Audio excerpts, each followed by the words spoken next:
بسم اللہ الرحمن الرحیم۔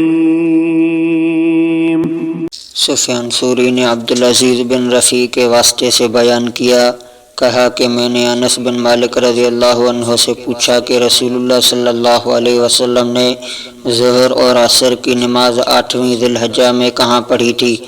اگر آپ کو نبی کریم صلی اللہ علیہ وسلم سے یاد ہے تو مجھے بتائیے۔ انہوں نے جواب دیا کہ منی میں نے پوچھا کہ 12ویں تاریخ کو عصر کہاں پڑھی تھی؟ فرمایا کہ مصحف میں۔ پھر انہوں نے فرمایا کہ جس طرح تمہارے حکام کرتے ہیں اسی طرح تم بھی کرو۔ وکیل نے ابن شہاب سے بیان کیا، انہوں نے کہا کہ مجھے سالم نے خبر دی کہ حجاج بن یوسف جس سال عبداللہ بن زبیر رضی اللہ عنہ سے لڑنے کے لیے مکہ میں اترا تو اس موقع پر اس نے عبداللہ بن عمر رضی اللہ عنہ سے پوچھا کہ عرفہ کے دن وقوف میں آپ کیا کرتے تھے؟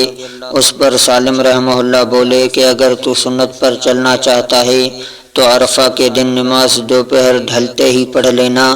عبداللہ بن عمر رضی اللہ عنہ نے فرمایا کہ سالم نے سچ کہا۔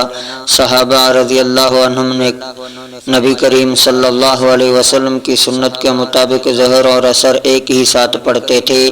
میں نے سالم سے پوچھا کہ کیا رسول اللہ صلی اللہ علیہ وسلم نے بھی اسی طرح کیا تھا؟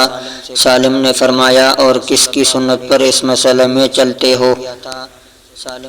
ابن جریج نے ان سے عطا نے، انہوں نے جابر بن عبداللہ رضی اللہ عنہ سے سنا، انہوں نے فرمایا کہ ہم اپنی قربانی کا گوشت منی کے بعد 3 دن سے زیادہ نہیں کھاتے تھے۔ پھر نبی کریم صلی اللہ علیہ وسلم نے ہمیں اجازت دے دی اور فرمایا کہ کھاؤ بھی اور توشہ کے طور پر ساتھ بھی لے جاؤ، چنانچہ ہم نے کھایا اور ساتھ بھی لائے۔ ابن جریج نے کہا کہ میں نے عطا سے پوچھا کیا جابر رضی اللہ عنہ نے یہ بھی کہا تھا کہ یہاں تک ہم مدینہ پہنچ گئے؟ انہوں نے کہا نہیں، ایسا نہیں فرمایا۔ یونس نے زہری سے بیان کیا، ان سے سالم نے کہ عبداللہ بن عمر رضی اللہ عنہ پہلے جمرہ کی رمی 7 کنکریوں کے ساتھ کرتے اور ہر کنکری پر اللہ اکبر کہتے تھے، پھر آگے بڑھتے اور ایک نرم ہموار زمین پر پہنچ کر قبلہ رخ کھڑے ہو جاتے۔ اسی طرح دیر تک کھڑے دونوں ہاتھ اٹھا کر دعا کرتے، پھر جمرہ وسطیٰ کی رمی کرتے، پھر بائیں طرف بڑھتے اور ایک ہموار زمین پر قبلہ رخ ہو کر کھڑے ہو جاتے۔ یہاں بھی دیر تک کھڑے کھڑے دونوں ہاتھ اٹھا کر دعائیں کرتے رہتے۔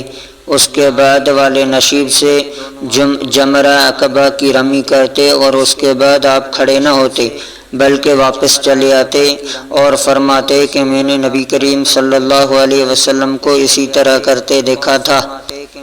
حماد بن سلمہ نے بیان کیا، انہوں نے کہا کہ ہم سے ایوب نے بیان کیا، ان سے نافع نے بیان کیا کہ عبداللہ بن عمر رضی اللہ عنہ جب مدینہ سے مکہ آتے تو ذی طویٰ میں رات گزارتے اور جب صبح صادق ہوتی تو مکہ میں داخل ہوتے۔